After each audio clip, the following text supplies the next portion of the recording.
hermanos, hermanas y amigos, muchas bendiciones.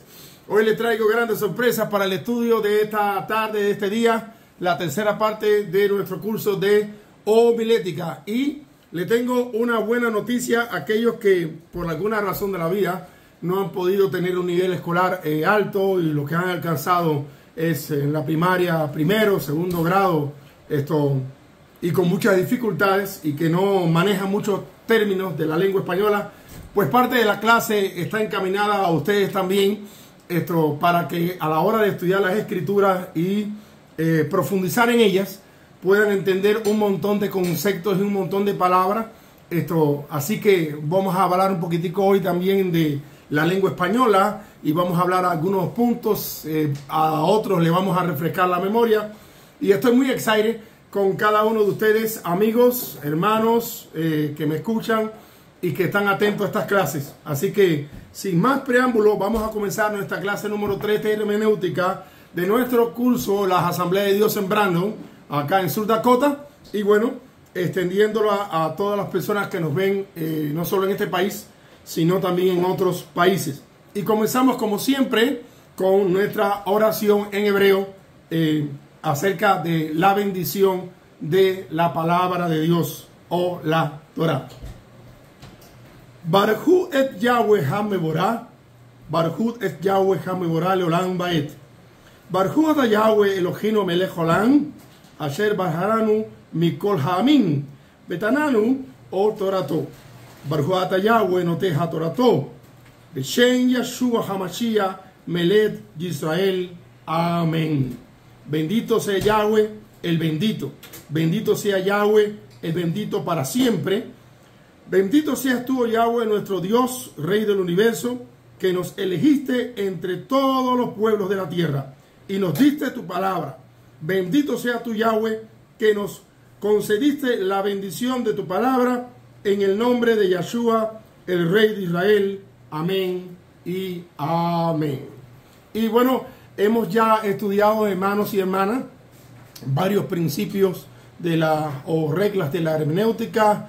El principio número 1 era: la escritura es explicada por sí misma. La regla número 1 en este caso entonces era: es preciso, en cuanto sea posible, tomar todas las palabras en su sentido usual y ordinario. La regla número 2 de hermenéutica dice así: es preciso tomar las palabras en el sentido que indican su sentido del contexto, o el conjunto del contexto.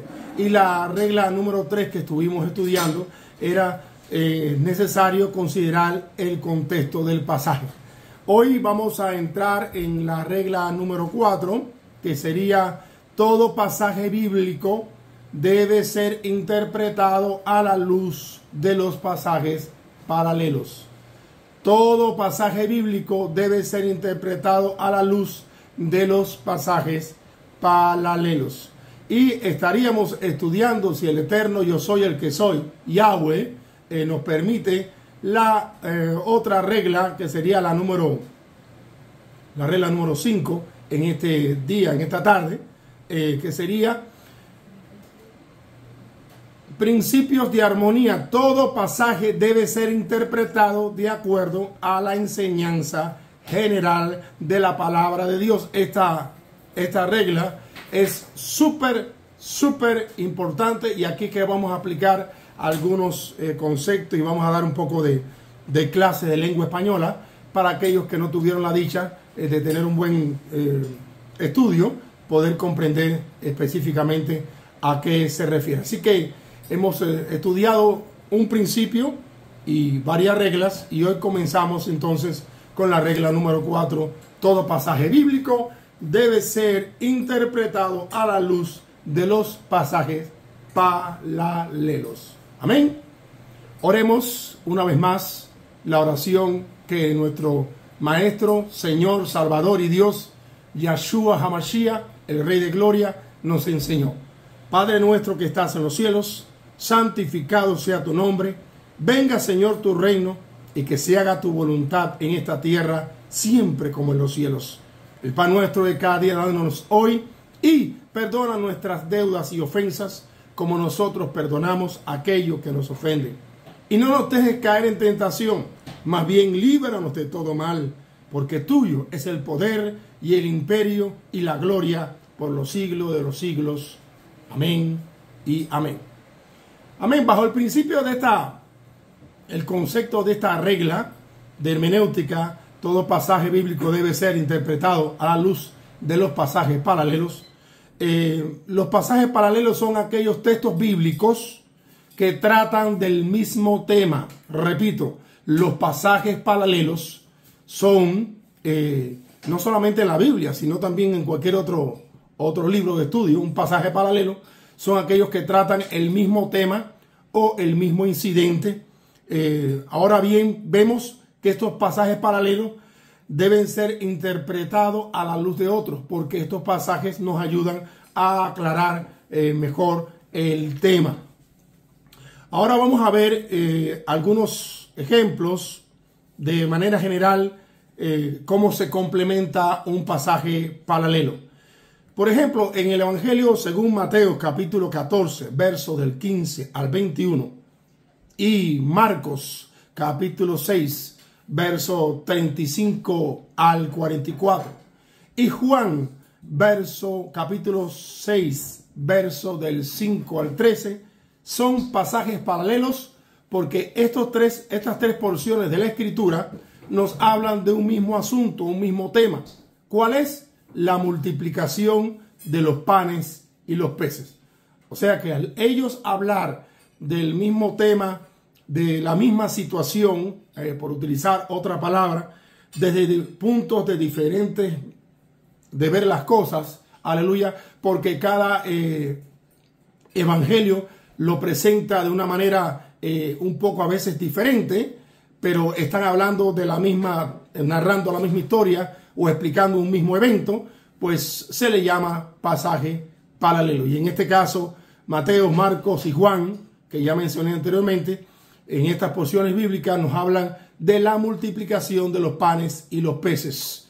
También vemos Mateo capítulo 14, verso 17 al 21, y Marcos capítulo 8, verso del 5 al 9.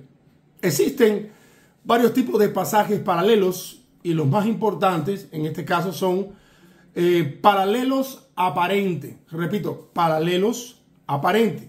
Cuando las palabras o la fraseología que se utiliza son iguales y brindan un punto de ayuda dando un concepto similar, a esto se le llama paralelos aparentes, porque la fraseología, o sea, las palabras que se utilizan son iguales.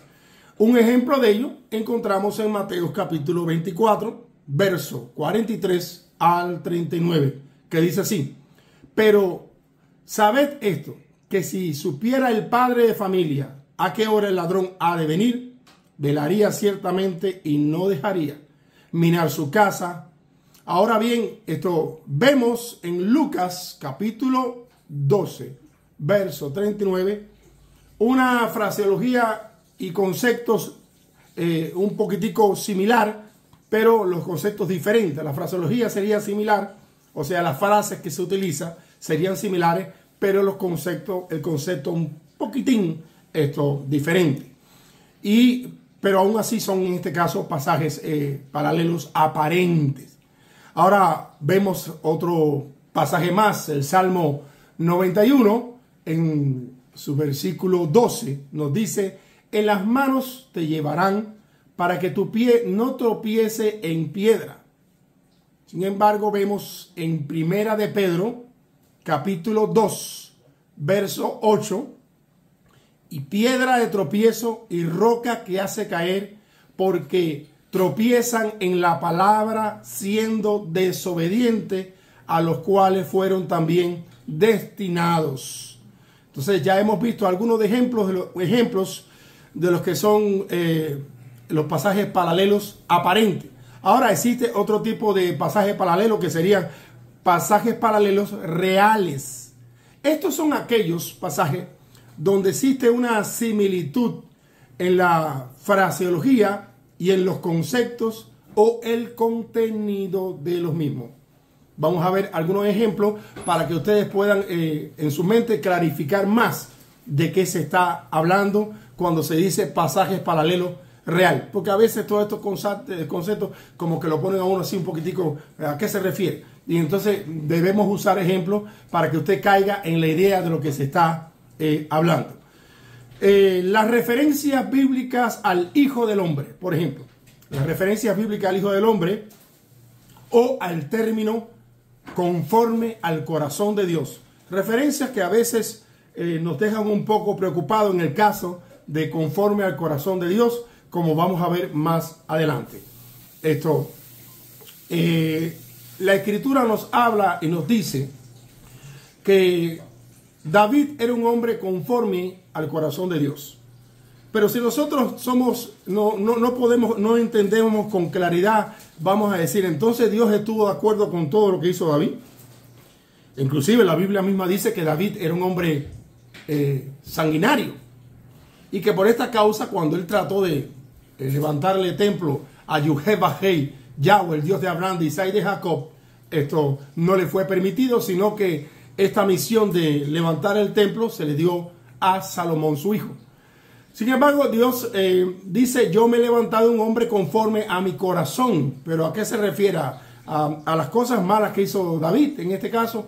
No, se refiere específicamente a que David iba a ser un hombre que iba a obedecer la voluntad de Dios cada vez que Dios le dijera, haz esto o haz lo otro.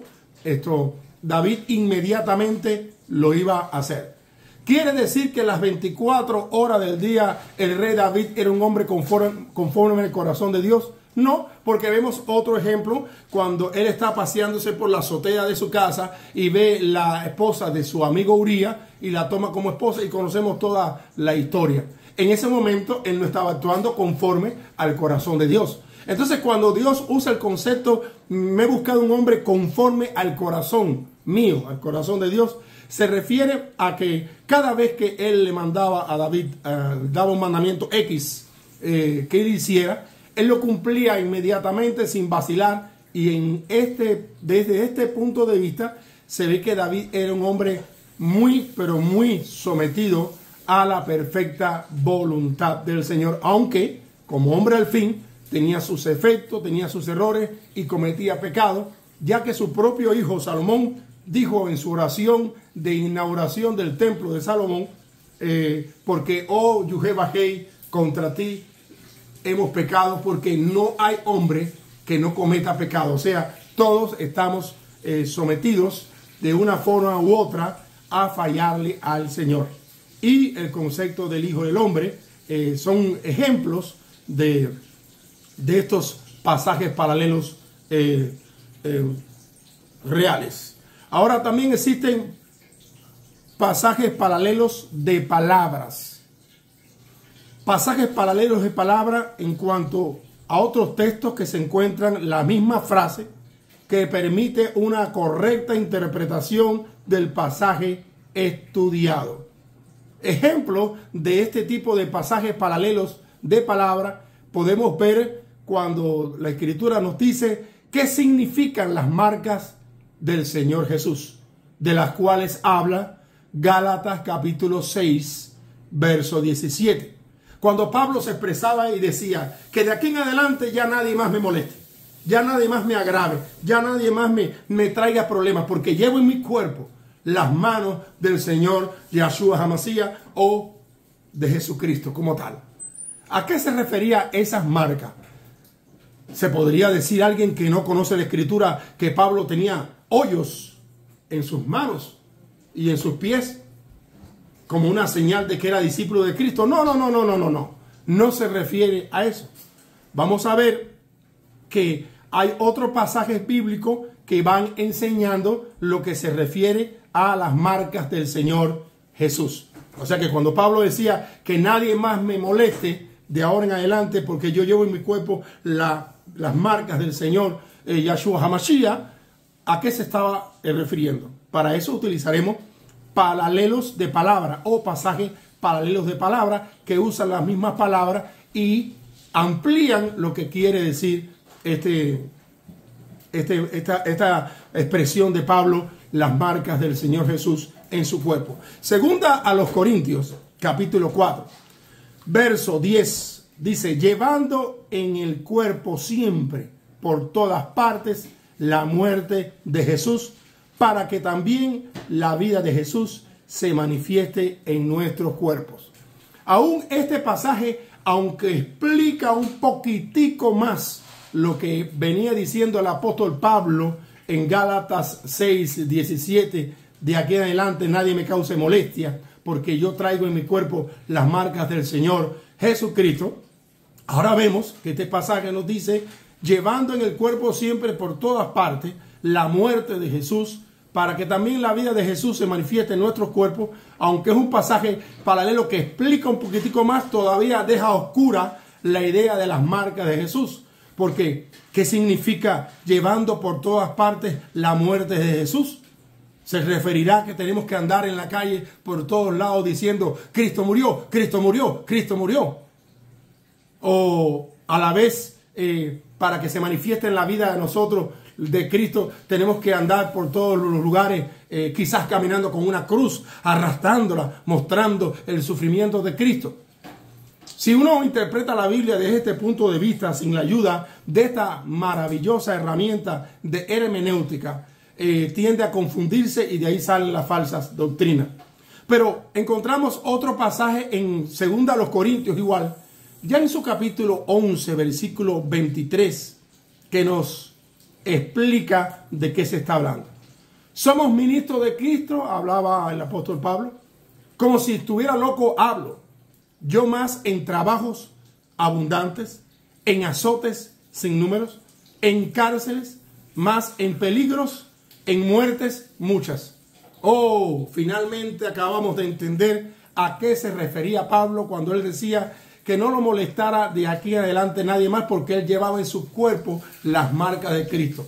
No significa que Pablo andaba con una cruz para arriba y para abajo. No significa de que Pablo tenía hoyos en las manos como una señal de la crucifixión de Cristo, sino se refería a que él había trabajado duramente por el Evangelio, había sido azotado varias veces por los perseguidores del Evangelio, había sido encarcelado muchas veces y había estado en peligro de muerte, inclusive naufragó en alta mar y estuvo en peligro de muerte cuando en la isla de Marta allí lo muerde la serpiente. Él estuvo en peligro de muerte en muchas ocasiones.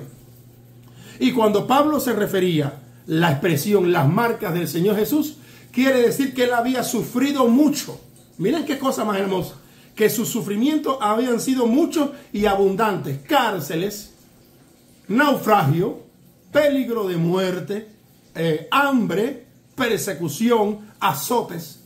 Y a esto Pablo se le refería que él había llevado en su cuerpo las marcas, o sea, el sufrimiento de Cristo Jesús. Como podemos ver, esta explicación de los pasajes paralelos, palabras paralelas, es muy interesante y es muy importante que nosotros podamos entender y comprender. Ahora, por otra parte, vamos a ver una vez más este concepto de pasajes paralelos de palabras. Amén. ¿Qué significaría vestidos de Cristo? ¿Significaría que tenemos que andar hoy en día con una túnica? Viviendo y vistiendo sandalias y túnica como en los tiempos del Señor Yahshua HaMashiach, vestir ese tipo de ropa, de túnica? ¿Qué significa vestidos de Cristo? Gálatas capítulo 3 verso 27 nos dice: porque todos los que habéis sido bautizados en las aguas en Cristo, de Cristo estáis revestidos. ¿Qué significa?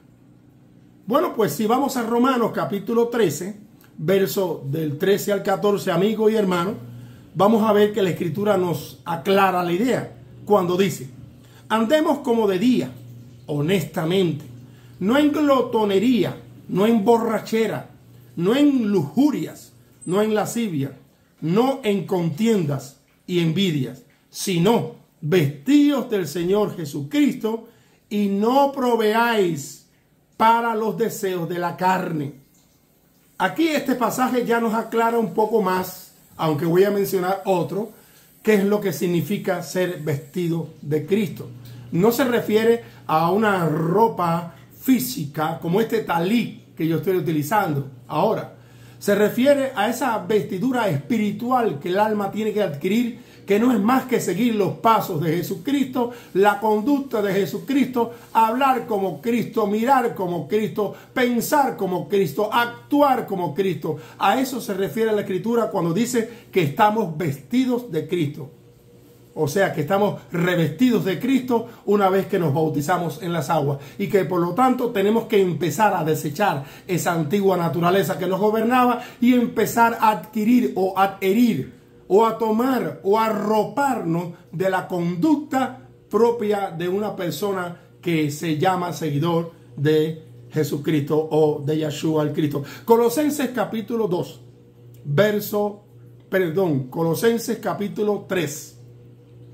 Verso del 12 al 24.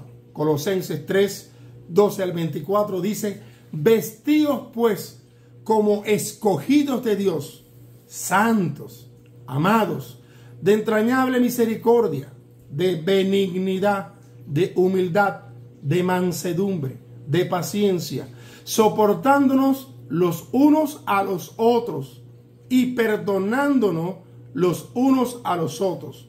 Si alguno tuviere queja de otro, de la manera que Cristo os perdonó, así también hacedlo vosotros.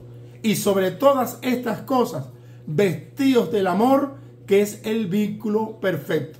O sea que vestidos significa tomar o vivir la manera en que Cristo vivió. Ay, hermanos y amigos míos, ¿cuántos problemas se evitaran hoy si la iglesia viviera así? Cuántas dificultades que hoy hay en el Evangelio y tanta tirantez que hay entre iglesia, congregaciones y congregaciones, denominaciones, porque tristemente el cuerpo de Cristo está fragmentado, porque tenemos la Biblia, pero no practicamos la Biblia. Tenemos la Biblia, pero no la vivimos. Tenemos la Biblia, pero la leemos, pero al salir de las Escrituras y cerrarla, se nos olvida lo que dice la Sagrada Escritura. Cuánta falta de amor, cuánta falta de unidad, cuánta falta de ese vínculo perfecto de cristiano hay dentro del pueblo de Dios, por causa de obviar o ignorar o olvidar o pasar por encima pasajes como este que nos hablan lo que significa ser vestido de Cristo. Que cuando decimos que estamos vestidos de Cristo o que debemos estar revestidos de Cristo, no se refiere a un tipo de ropa en específica, sino a la vestidura espiritual que debe manifestar nuestra alma como producto a la obediencia a la palabra de Dios y empezar a practicar aquellas cosas que Cristo practicó, o que Dios hecho carne practicó en su peregrinar sobre esta tierra. Entonces, ¿qué significa? Volvamos atrás. Conforme al corazón de Dios. Bien, vamos a ahondar un poquitico más en este pasaje que se encuentra en Hechos capítulo 13, verso 22. Dice: quitando levantó por rey a David, de quien dijo, ¿quién? El bendito, el Barujú, Yahweh. Barujú significa en hebreo bendito. Aleluya. También dando testimonio y diciendo: he hallado a David, hijo de Isaí, varón conforme a mi corazón, quien hará todo lo que yo quiero. O sea, se refería a que David, cuando el Señor le mandara o le diera un mandamiento, le diera una orden, o le diera una encomienda, o le diera una misión, como usted quiera llamarle, él inmediatamente la iba a hacer sin titubear. En ese momento. Y cada vez que David actuaba así, se manifestaba como un hombre conforme al corazón de Dios. Y ahora yo les digo a usted, amigo, y a usted, hermano, que me mira en cualquier nación que esté, a usted, estudiante. Cada vez que un creyente, cada vez que usted actúa conforme a la palabra de Dios, cada vez que usted honra esos 10 mandamientos, usted está actuando conforme al corazón de Dios. O sea, no es solamente David, cada ser humano que obedece la palabra de Dios, en el momento que la está obedeciendo, está actuando conforme al corazón de aquel que vive por los siglos de los siglos. Primera de Samuel, capítulo 2, verso 35, dice: y yo me suscitaré un sacerdote fiel que haga conforme a mi corazón y a mi alma, y yo edificaré casa firme y andará delante de mí ungido todos los días. Primera de Samuel, capítulo 13, verso 14, dice también: mas ahora tu reino no será duradero, dice Yud-Het-Vah-Hei, Yahweh. Se ha buscado un varón conforme a tu corazón, el cual Yahweh ha designado para que sea príncipe sobre su pueblo, por cuanto tú no has guardado lo que Yahweh te mandó. Esto se refería a una palabra profética que se le dio al sacerdote Elí. Ahora vemos en toda esta explicación cómo hemos estado ahondando y aclarando el término hijo de hombre, el término corazón, hombre conforme al corazón de Dios, bajo estos pasajes paralelos reales, paralelos de palabras. Hemos estado explicando lo que significa vestidos de Cristo y hemos estado hablando de toda esta temática, pasajes paralelos de ideas, porque son varios, que es en cuanto a un texto bíblico aparece la misma idea. La misma idea aparece en varios textos bíblicos diferentes. Se le llama pasajes paralelos de ideas. Vamos a ver un ejemplo de ello. Los sufrimientos de Pablo, segunda a los Corintios, capítulo 4, verso 10. Segunda a los Corintios, capítulo 11, verso 23 al 25. Y segunda a los Corintios, capítulo 6, verso del 4 al 10. Todos estos pasajes nos hablan de lo mismo, los sufrimientos del apóstol Pablo. Por lo tanto, son pasajes paralelos de ideas, porque ellos están hablando de una misma idea, un mismo asunto. El carácter de la encarnación, o sea, el misterio de la encarnación de Dios hecho hombre, en la persona de nuestro Señor y Salvador, Yahshua el Cristo o Jesucristo, porque tenemos que tener siempre este concepto claro. En Cristo se encuentra toda la plenitud de la deidad y en Él se encuentran escondidos todos los misterios de Dios, porque Cristo es Dios hecho hombre. Amén. Entendamos siempre esto y lo tengamos presente. Cuando hablamos de Yahshua el Cristo, estamos hablando, aleluya, del Dios hecho carne, el Dios eterno que tomó cuerpo físico en esta tierra para poder manifestarse a nosotros y ser asequible a nuestra naturaleza caída. A esto se le llama el carácter de la encarnación.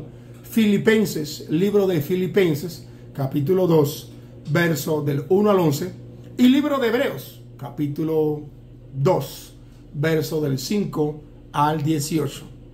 También vemos otros pasajes de ideas como son sobre la cena del Señor. ¿Quiénes deben participar en la cena? Bueno, de acuerdo a los católicos romanos, solamente los sacerdotes deben tomar el vino y los feligreses o los miembros de la iglesia son los que toman la hostia o el pan.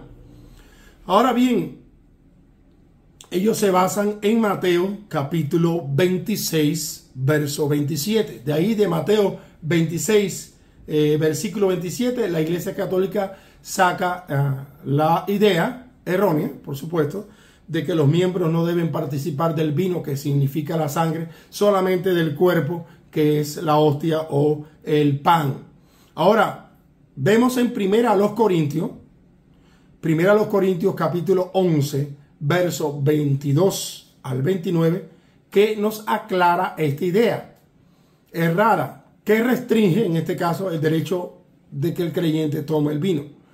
Y por eso es que es muy importante este tipo de pasajes paralelos de ideas, porque lo que no aclara un versículo o una porción de la Escritura, el otro te lo va a aclarar hablando de la misma idea, pero quizás enfocándolo de una forma diferente.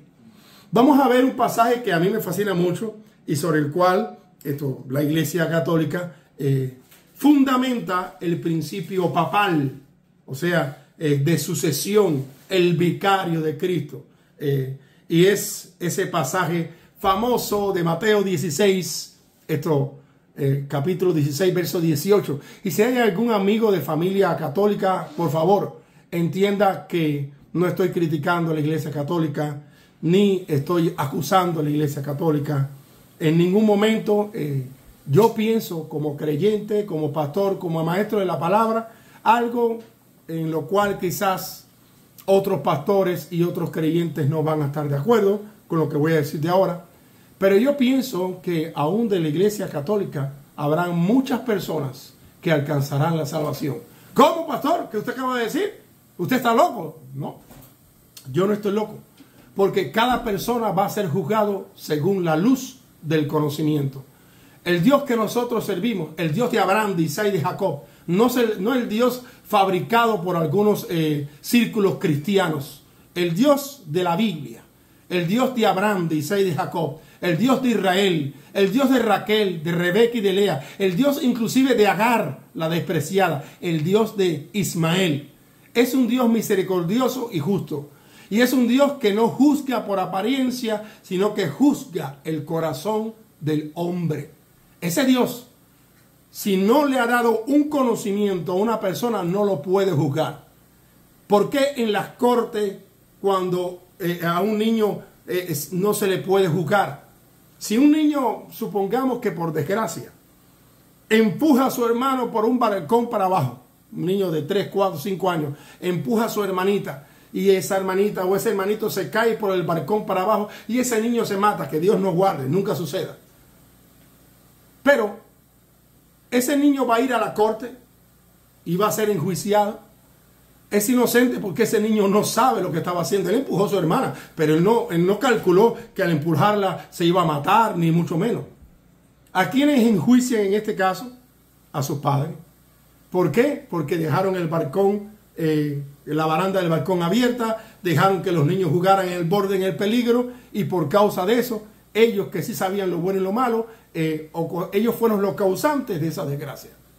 Entonces ese niño es inocente. Ahora, ¿cómo es que Dios va a enjuiciar y mandar al fuego eterno, al infierno eterno, al castigo eterno a un alma que no tiene conocimiento de una verdad? Muy simple. De acuerdo al conocimiento que tiene la persona de la palabra de Dios, de acuerdo a ese conocimiento se le va a juzgar. Al que se le da más, más se le va a demandar. Y al que se le da menos, menos se le va a demandar. Es un principio bíblico irrevocable. Y estoy dispuesto a discutirlo con cualquier teólogo. Dios no va a juzgarlo a usted por lo que usted no sepa. Porque usted entonces sería inocente. Ahora bien, si usted viola alguno de los 10 mandamientos, usted está en problema. Bendito sea el nombre del Señor, porque usted conoce los 10 mandamientos. Pero si usted no conoce los 10 mandamientos y a usted no le han explicado los 10 mandamientos correctamente, ¿cómo se les va a juzgar a usted conforme a los 10 mandamientos, por ejemplo? Y me estoy extendiendo en la clase, pero es necesario que se entienda para que aquellos amigos que nos escuchan, aquellos hermanos que nos escuchan, entiendan por qué este pastor y maestro de la palabra enseña y dice que aún de la Iglesia Católica habrán personas que van a alcanzar la salvación. El primer mandamiento dice, no te tomarás imagen, no te harás imagen de lo que está en el cielo, en la tierra, ni debajo de la tierra. No te inclinarás a ella, no las honrarás, porque yo soy Yahweh, un Dios celoso, que visito la maldad sobre la tercera y cuarta generación, como ayer estábamos predicando en la iglesia. Ahora bien, la Iglesia Católica tiene ídolos, tiene imágenes, y todo aquel que se inclina ante aquellas imágenes y las adora, pues está rompiendo este mandamiento. Ahora bien, si el sacerdote católico le explica a su membresía, esto no es adoración, nosotros tenemos estas imágenes aquí, pero las tenemos como un recordatorio de quién fue Pedro, de quién fue María, de quién fue Tomás, de quién fue Andrés. Y la tenemos como un recordatorio, hermanos. Pero no las honramos, no las adoramos. Solamente le pedimos a Cristo. Las personas que están en esa iglesia se llevan ese concepto. Y cuando ellos se inclinan de rodillas delante de esas imágenes, su sacerdote, que les enseñó que eso no era malo, es el que va a pagar. Porque les está enseñando la palabra mal, los está enseñando a errar. Y ellos no sabían que al inclinarse delante de esas imágenes estaban rompiendo el mandamiento. Entonces, aquí caemos otra vez en el caso del niño inocente que empuja a su hermana por el balcón para abajo y la pobre se mata. Los culpables, los que van a la cárcel según la ley, son los padres. Porque sabiendo que era un peligro, dejaron que sus hijos estuvieran en peligro. En este caso, los que les garantizo que no van a alcanzar la salvación van a ser los sacerdotes, los alquitranes. Como se le dice comúnmente, los curas. Ninguno de ellos, porque están enseñando al pueblo, a la grey, muchas cosas de las escrituras que no están como tienen que estar, como no se enseñan como se tienen que enseñar. Pero aquellos miembros fieles que en el campo se le enseñó, que en el monte se le enseñó una forma de doctrina y que se aferraron a eso porque eso fue lo que conocieron. Les voy a poner un ejemplo más fácil todavía. ¿Cómo usted cree que una persona que estaba en el Amazonas y que nunca se le enseñó de Cristo, porque me estoy saliendo de un tema pero quiero aclarar porque vamos a hablar aquí de Pedro la Roca. Y quizás otro día un estudio más extenso de esta temática en específico. Pero ¿qué usted piensa de una persona que nació en el Amazonas, entre estas tribus, nunca se les predicó de Cristo, ni de resurrección, ni de su bondad, ni de su misericordia, ni de su amor? Cuando muera esa persona va a ir para el infierno. Algunos círculos evangélicos dirán sí, porque al no conocer a Cristo se fueron para el infierno. No me diga. Y si esa persona, debido a su poco... ¿qué es lo que dice la Biblia en el libro de Hebreos capítulo 1? Porque me gustaría, ya que estoy tocando el tema, un tema bastante piqui, un tema bastante interesante, me gustaría ver lo que dice la Escritura en el libro de Hebreos. En el libro de Hebreos capítulo 1 vamos a ver lo que dice la palabra de Dios y lo voy a leer en esta misma versión hebrea. Aunque podríamos buscar Cipriano y Valero por ahí para que le fuera más cómodo a usted o la versión perchita, pero vamos a leer esta por acá ahora. No sé, mi amor, si me alcanzas por ahí. No, aquí la tengo también. Esta otra versión hebrea también nos puede aclarar. Y perdonen, hermanos, que me tome un poco más de tiempo en esta clase, pero hay cosas que a veces surgen en las clases y que hay que aclararlas por el bien de aquellos que nos escuchan y aquellos que entiendan.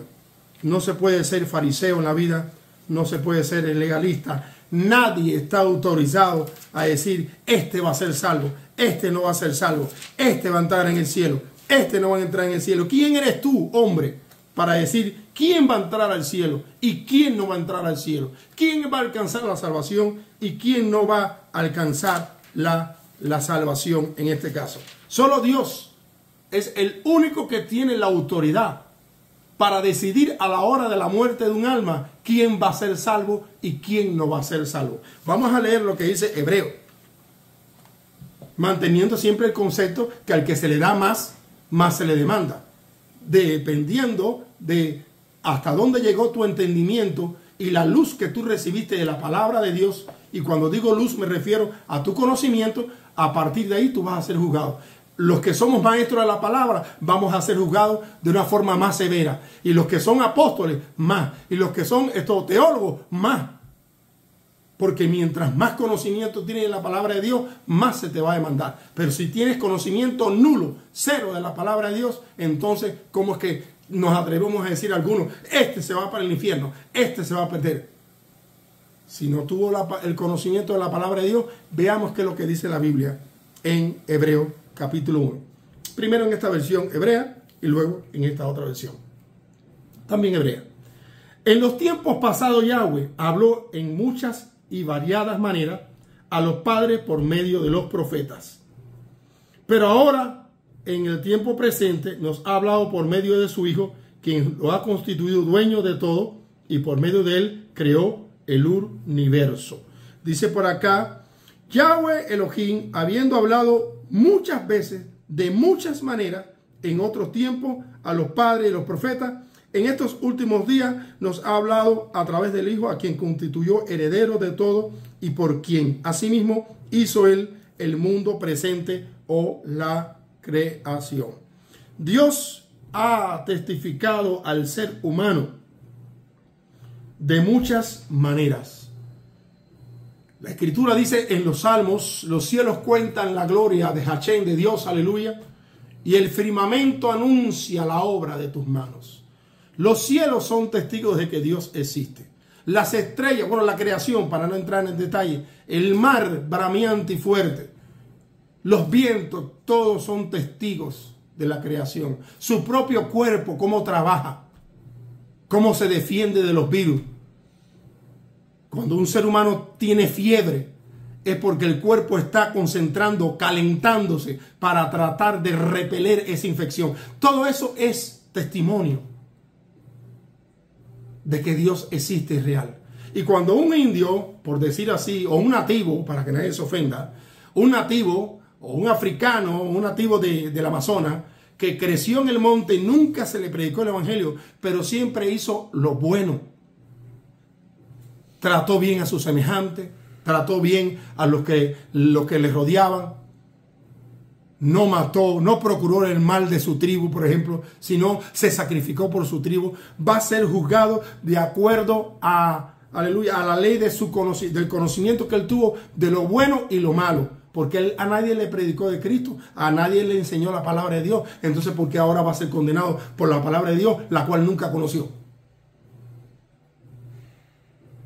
Pero de esto vamos a hacer un estudio bien amplio, porque el tema como que me picó y sé que a muchos de ustedes les va a interesar, así que espérenlo por ahí. Ahora hablamos de Mateo capítulo 16, verso 18, para saber si Pedro es la roca o no es la roca, concepto que toma la Iglesia Católica para enseñar lo que es el principio del papado.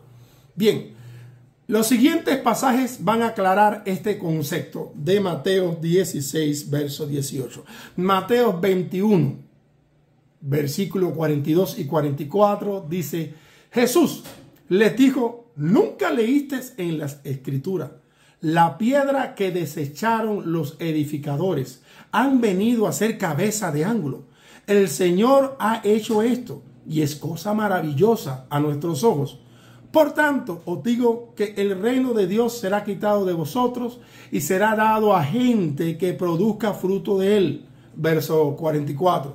El que cayere sobre esta piedra será quebrantado y sobre quien ella cayere lo desmenuzará. Vamos a continuar con otros pasajes, pero observemos de qué viene hablando. Y aquí se aplica la hermenéutica. Lo que viene hablando el pasaje. El pasaje empieza diciendo que Cristo dijo, nunca leíste en la Escritura la piedra que desecharon los edificadores. ¿Quién es esa piedra? La piedra angular. Cristo ha venido a ser cabeza del ángulo. ¿Quién es la cabeza del ángulo? Cristo. Ningún hombre es cabeza del ángulo. El Señor ha hecho esto, dice, y es cosa maravillosa a vuestros ojos. Por tanto os digo que el reino de Dios será quitado de vosotros y será dado a gente que produzca fruto de él. Y el que cayere sobre esta piedra, ¿cuál piedra? Cristo, será quebrado, y sobre quien ella cayere será desmenuzado. Ahora, vemos otros pasajes como Primera de Pedro, capítulo 2, verso 4 al 8, Efesios 2, 20, y Primera a los Corintios, capítulo 3, verso del 10 al 11, que nos aclaran que realmente Pedro no se le dijo en ningún momento que era la roca. Porque si usted lee Mateo capítulo 16, verso 18, y vamos a leerlo de paso, no lo tengo por acá escrito, y si lo tengo escrito lo tengo más adelante, no lo veo aquí en pantalla, pero vamos a ir rápido a la palabra de Dios, así nos acostumbramos a hojear las Sagradas Escrituras. En el Evangelio según Mateo, en hebreo Matillahu, leemos en su capítulo 16 de la siguiente manera: 16, 18. Dice así la escritura, Mateo 16, 18, o Matillahu 16, 18. También digo esto: tú eres Kefas, Pedro, que quiere decir roca. La palabra en hebreo Kefa significa roca. Y él le dice: tú eres Pedro, Kefa, y sobre esta roca yo construiré la asamblea de Israel, y las puertas del Seol no podrán prevalecer. La versión Cipriano de Valera Casidoro de Reina 1960 dice: y tú eres Pedro, que quiere decir roca, y sobre esta roca yo constituiré mi iglesia, y aún las puertas del infierno no van a prevalecer. Pero si usted lee solamente este versículo bíblico y no aprende a usar lo que ya hemos aprendido en lecciones anteriores del texto y de los textos anteriores y los textos inferiores, cómo es que se explica, usted no va a entender. Si usted lee unos textos más adelante y unos textos más atrás, va a entender de qué Cristo está hablando. Y vamos a leer desde el versículo 14 hasta el versículo 20. Así dice en Mateo 16, 14 al 20, o Matillahu, capítulo 16, versículo 14 al 20. Ellos dijeron: bueno, algunos dicen que Johanán, o sea Juan, otros que Elías, y otros que Jeremías, y otros que los profetas. Porque Cristo en los versículos anteriores le pregunta a ellos: ¿quiénes dicen la gente que es el Hijo del Hombre? Leemos el versículo 3.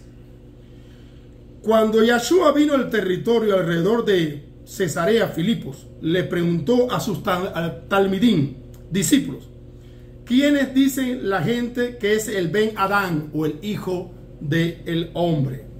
Ellos dijeron: bueno, algunos dicen que Juan el Bautista, otros que Elías, otros que Jeremías, otros que los profetas.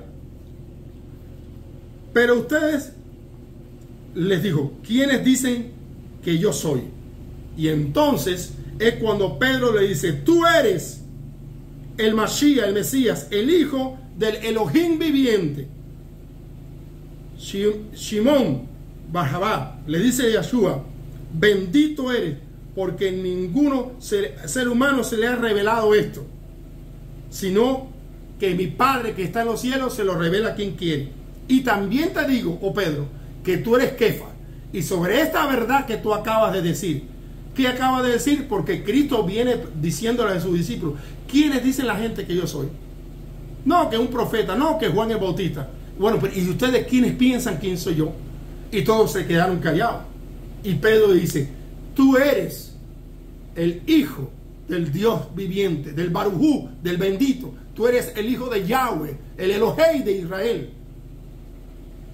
Y Cristo se vuelve a Pedro y le dice: Kefas, bendito eres tú que has recibido esa revelación, porque solamente Dios se lo da a quien Él quiere. Y sobre esa verdad de que yo soy el Hijo, hablando de Cristo, el Hijo del Dios viviente, del Barujú, del bendito, yo edificaré mi iglesia. ¿Sobre qué verdad? No sobre Pedro, sino la roca es la verdad de que Cristo Jesús, de que Yeshua el Cristo es el Hijo del Dios viviente, y sobre esa verdad es que se iba a edificar y se edificó la iglesia. Entonces, cuando ustedes leen aquí los textos bíblicos, unos textos contra otros textos bíblicos, entonces uno se da cuenta, aleluya, de que Mateo 16, 18 no está hablando de que Pedro es la roca, sino que la verdad que se le reveló a Pedro de que Cristo era el Mesías, el Salvador, el Hijo del Dios viviente, esa verdad iba a ser la roca sobre la cual se iba a fundar la iglesia. Ven qué fácil se entiende sin confusión. Y leemos los otros pasajes que continúan luego del 18. Yo te daré las llaves del reino de Yahweh, del bendito, y todo lo que ates en la tierra será atado en los cielos, y todo lo que desates en la tierra será desatado en los cielos. Hablándole que no que a Pedro se le dio las llaves del reino de los cielos, sino se está refiriendo que toda persona que comprenda, que acepte, que entregue su corazón a ese Cristo, a ese Yahshua HaMashiach o a ese Jesucristo, y lo tenga en su corazón como su Señor y su vida, y lo siga y se revista de Él y camine como Él y hable como Él, esa persona va a tener la autoridad para atar y desatar. ¿Y a qué se refiere? Atar a las fuerzas del infierno, a la fuerza del diablo, a la fuerza de los demonios, en el nombre de Cristo Jesús. A eso que se refería. No se estaba refiriendo de que Pedro era la roca. Hay que aprender a usar hermenéutica y las reglas que estamos utilizando principios que estamos utilizando para la correcta interpretación de las Escrituras. Ahora también hay pasajes paralelos de enseñanzas generales, y son los pasajes paralelos que tratan sobre una misma enseñanza en general.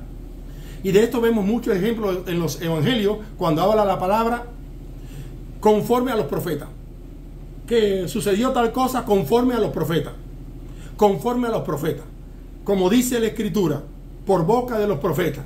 Esto se puede ver en 1 Corintios, capítulo 15, verso del 3 al 14, en Hechos, capítulo 3, verso 18, Romanos, capítulo 12, verso 6. Vamos a ver algunos ejemplos de lo que son pasajes paralelos de enseñanzas generales. Por ejemplo, pasajes que hablen sobre la resurrección. Todos los pasajes que hablen de la misma enseñanza de la resurrección son pasajes paralelos de enseñanza. 1 Corintios, capítulo 15, Apocalipsis, capítulo 20, Mateo 24, versos del 1 a el 25. Y vamos a ver también segunda de Tesalonicenses, capítulo 2, verso 3, si no me equivoco, porque aquí no puse una coma y ahora no estoy seguro si es así.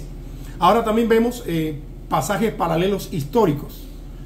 Los pasajes paralelos históricos son los que se refieren a un solo evento histórico.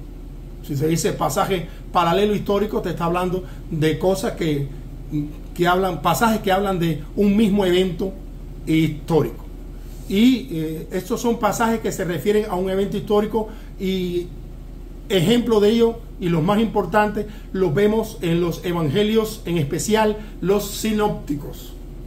Para aquellos que han estudiado en muchos seminarios, saben qué cosa es un evangelio o cuáles son los evangelios sinópticos.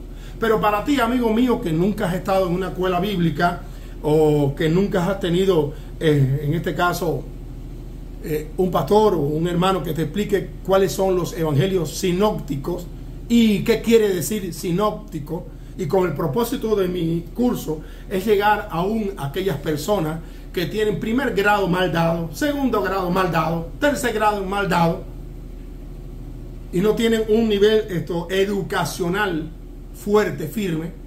Mi propósito es llegarle a usted y desmenuzarle las palabras y explicarle todo con claridad, gratis, para que usted pueda entender mejor las Escrituras, y cuando oiga a algún erudito o algún hermano hablar de los evangelios sinópticos, usted diga: oh, aquel profesor de Brandon, de allá de las asambleas que yo vi en YouTube o que vi en Facebook, o que alguien me hizo el favor de pasarme el estudio, me explicó qué son los evangelios sinópticos. Se le llaman evangelios sinópticos a Mateo, Marcos, Lucas, Juan no, pero sí Mateo, Marcos y Lucas. ¿Por qué se le llama evangelio sinópticos? Porque ellos veieron o ven todo junto, es decir, ellos describen la vida y las enseñanzas de Cristo de diferentes maneras. Si usted se fija, lo que es Mateo, Marcos y Lucas son una repetición de los mismos eventos, con diferentes palabras, uno más ampliado, otros con 2 o 3 versículos bíblicos más o menos, pero narran los mismos eventos. La genealogía de Cristo, su nacimiento, su infancia, cuando Él ya hace su obra expiatoria, sus enseñanzas, sus milagros, lo mismo. Pero si usted observa, cuando usted lee el Evangelio según Juan, ya todo cambia. Empieza hablando de la eternidad del yo soy el que soy y demostrando de que Cristo es Dios, es hombre. Y todo lo demás son doctrinas profundas. So que el Evangelio de Juan es completamente diferente a los otros 3 primeros evangelios. Y por eso que a estos 3 primeros evangelios, Mateo, Marcos y Lucas, se les conoce como evangelios sinópticos. Amigo, sinóptico, cuando te dicen sinóptico es porque describen lo mismo de distintas maneras. Así que ya se llevó ese concepto de cuáles son los evangelios sinópticos, pues bueno, son en este caso Mateo, Marcos y Lucas. ¿Y por qué? Porque ellos en este caso describen la vida y las enseñanzas de Cristo de la misma manera. Existen los pasajes paralelos biográficos. Los pasajes biográficos son los que se refieren a un personaje. Biografía, ¿no? Personaje. La biografía de tal persona, la biografía de otra persona. Pasajes paralelos biográficos hablan de personajes o de un mismo personaje. Por ejemplo, Abraham se menciona en el libro de Génesis, su capítulo 12, Romanos 4, Gálatas 3, del versículo 15 al 29. Todos estos 3 son pasajes paralelos biográficos porque hablan de un personaje llamado Abraham. Ahora, ¿cómo encontrar pasajes paralelos? Bueno, lo importante es seguir los siguientes puntos que les voy a poner. 1. Buscar en el mismo capítulo. 2. Buscar en el mismo libro. 3. Buscar en el mismo autor. 4. Buscar en libros de la misma época. 5. Buscar en todos los libros de la Biblia. Y así usted podrá encontrar los diferentes pasajes paralelos. También puede utilizar en ellos referencias que se encuentran en casi toda la Biblia, de manera en especial en las Biblias de estudios. Y es importante entender de que estas referencias que encontramos en todas estas Biblias de estudios son el esfuerzo de hombres y mujeres de estudio, y por lo tanto tienen sus propias opiniones. Pueden ser referencias al pie de la página, que es la más común y es usada de manera especial por la versión Reina de Valera. Puede ser referencia número 2 en los encabezamientos de las divisiones naturales de los pasajes, usada por casi todas las versiones de la Biblia. Pueden ser referencias temáticas que son propias en las Biblias ya de estudio, que son referencias temáticas, las separan por temas. Pueden encontrarse pasajes paralelos también por medio de las concordancias. Esta puede ser alfabética, o sea que lo ordenan todo en orden alfabético, y también estos se registran en casi todas las Biblias, y también temáticas, que son las que se refieren en los diferentes temas bíblicos. Bien, hasta aquí hemos estado estudiando esta regla número 4, que usted ve que se amplió bastante en este estudio del día de hoy, y que la recordamos una vez más, la regla número 4 de hermenéutica, que habla de que todo pasaje bíblico debe ser interpretado a la luz de los pasajes paralelos. Así que espero que haya sido de gran claridad en el día de hoy el estudio. Si tienen preguntas, siempre escríbame con libertad a través de WhatsApp. Si usted está en otro país o aquí, si está en Estados Unidos, pues escríbame y mándeme un texto, sea por WhatsApp o sea por textos normales de teléfono. Puede escribir al Facebook de la iglesia, pero lo controla mi hija más y yo no estoy tanto muy al tanto, aunque también allí puedo escuchar los comentarios y contestar, pero yo preferiría que usaran más a la hora de hacerme alguna pregunta personal, WhatsApp o mensaje de texto. Mi número de teléfono, una vez más, es el área call 806-660-6157, 806-660-6157. Allí usted me puede contactar con facilidad. Y como siempre, terminamos nuestra clase dando la bendición por la palabra, por la Torah, como debiera hacerse, dándole gracias a Dios por este bendito libro. Baruch ata Yahweh Eloheinu melech haolam, asher kideshanu mitzvotav vetivanu la'asot bedivre Torah. Bendito eres tú, Yahweh, Elohim nuestro, Rey del universo, que nos has apartado de tus preceptos y nos has ordenado ocuparnos de tu palabra, la Torah. Y sonamos el shofar en señal de guerra y alerta en los cielos.